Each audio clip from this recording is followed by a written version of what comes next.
പക്ഷേ അത് കഴിഞ്ഞ് ആഫ്റ്റർനൂൺ ആയിരുന്നു സ്പീക്കിങ്ങിൻ്റെ ഇത് വന്നിരുന്നത്. അപ്പോൾ എൻ്റെ 3 ഫ്രണ്ട്സിൽ 2 പേരായിരുന്നു അവർക്ക് അങ്ങോട്ടും ഇങ്ങോട്ടും പാർട്ട്ണർ. എനിക്ക് കിട്ടിയ പാർട്ട്ണർ അവരൊരു ഒഡീഷ ലേഡി ആയിരുന്നു. ഞാൻ അവരോട് ഇങ്ങനെ സംസാരിച്ചപ്പോൾ അവർ പറഞ്ഞു അവർ ഓൾറെഡി ഈ എക്സാമൊക്കെ പാസ്സായതാ, പക്ഷേ അവർ ഇവിടെയും കൂടി ഡേറ്റ് വെറുതെ എടുത്തിട്ടത് അതിന് റിസൾട്ട് വരാത്തതുകൊണ്ട്. അപ്പോൾ അവരുടെ ഇൻസ്റ്റിറ്റ്യൂട്ടിൽ അവർ ടോപ്പറായിരുന്നു സ്പീക്കിങ്ങിലും റൈറ്റിങ്ങിലും.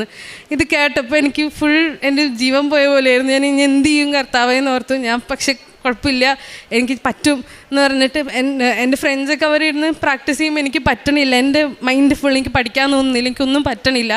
എന്നിട്ട് അപ്പം ഞാൻ സാക്ഷ്യം കേൾക്കുമ്പം പിള്ളേരെല്ലാവരും ഓരോ അടയാളങ്ങൾ ഉണ്ടാവുമെന്ന് പറഞ്ഞപ്പോൾ എനിക്ക് അങ്ങനെ ചോദിക്കാൻ എനിക്ക് മടിയായിരുന്നു. കാരണം ഈശോനെ നമ്മൾ പരീക്ഷിക്കരുതല്ലോ അടയാളങ്ങളൊക്കെ ചോദിച്ചിട്ട്. അപ്പോൾ എനിക്കത് താല്പര്യമില്ല. പക്ഷെ ഞാൻ പറഞ്ഞ് എനിക്ക് വേണമെന്നില്ല, പക്ഷേ ഈ മാതാവ് എനിക്ക് ഇഷ്ടമുണ്ടെങ്കിൽ മാത്രം എനിക്കൊരു അടയാളം തന്നാൽ മാത്രം മതി.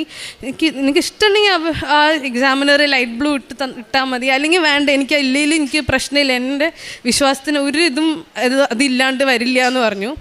എന്നിട്ട് ആഫ്റ്റർനൂണിൽ എന്നെ വിളിച്ചു. അപ്പം എക്സാമിനർ ഒരു ലേഡി ആയിരുന്നു.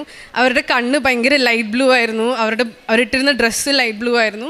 ഭയങ്കര സ്വീറ്റായിട്ടുള്ളൊരു ലേഡി ആയിരുന്നു. അവരെന്നോട് എന്തൊക്കെയോ ജർമ്മനിൽ പറഞ്ഞു, ഞാൻ എന്തൊക്കെയോ തിരിച്ചു പറഞ്ഞു. എനിക്ക് തന്നെ ഇപ്പോഴും അറിയില്ല ഞാൻ എന്താ പറഞ്ഞതെന്ന്. എൻ്റെ കൂടെയുള്ള എൻ്റെ പാർട്ട്ണർ അവർ ഭയങ്കര ജർമ്മൻ പറഞ്ഞു. എന്താ ഞാൻ പറഞ്ഞതെന്ന് ഇപ്പോഴും എനിക്കറിയില്ല. പക്ഷേ എനിക്ക് വല്ലാത്തൊരു കോൺഫിഡൻസ് ആയിരുന്നു അന്ന്. ഞാൻ ആ എക്സാം ഹാളിൽ നിന്ന് തിരിച്ചു വന്നപ്പോൾ ഞാൻ വിചാരിച്ചു എനിക്കിത് കിട്ടിയില്ലെങ്കിലും എനിക്ക് കുഴപ്പമില്ല. കാരണം എനിക്ക് അത്ര വലിയൊരു അനുഭവമായിരുന്നു ആ ദിവസം. എനിക്ക് അത്ര സന്തോഷമായിരുന്നു.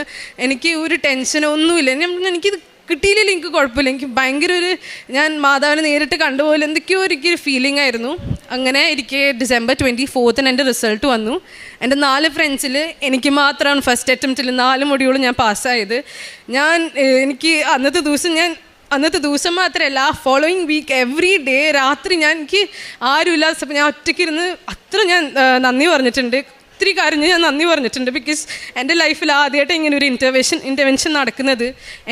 അറിയില്ല എന്താ നടന്നതെന്ന്. ബിക്കോസ് ഇത് എൻ്റെ അല്ല, ഡെഫിനറ്റ്ലി എൻ്റെ മെറിറ്റ് അല്ലെന്ന് എനിക്ക് എവിടെ വേണമെങ്കിലും ഒരു മടിയില്ലാണ്ട് പറയാം. ബിക്കോസ് ഇത് എൻ്റെ കഴിവേ അല്ല. കാരണം എനിക്ക് എൻ്റെ കഴിവ് എന്താണെന്ന് എനിക്ക് ഒന്നും അറിയണ്ടായില്ല. പക്ഷേ അത് ദൈവത്തിൻ്റെ ഗ്രേസ് കൊണ്ട് മാത്രമാണ്. എൻ്റെ ഈശോൻ്റെ മാതാവ് അത്രയും ഞാൻ കണ്ടതാണ്, എനിക്കറിയാത്. പിന്നെ അത് മാത്രമല്ല, അത് കഴിഞ്ഞ് എൻ്റെ വിസ ഉണ്ടായിരുന്നു. വിസ എൻ്റെ പാത്വേക്ക് യൂഷ്വലി 7 വീക്സ് ഒക്കെ എടുക്കുന്ന വിസയാണ്. എനിക്ക് April 21 എൻ്റെ അപ്പോയിൻമെൻറ്റ്. എനിക്ക് April 29 എൻ്റെ വിസ എൻ്റെ കയ്യിൽ കിട്ടി. വിത്തിൻ 8 ഡേയ്സാണ് എനിക്ക് എൻ്റെ വിസ അപ്രൂവായി കിട്ടിയത്. ഞാൻ June 1 വീക്കിന് പോവുകയാണ് ജർമ്മനിക്ക്. അതാണ് എൻ്റെ ആദ്യത്തെ സാക്ഷ്യം. രണ്ടാമത്തേത്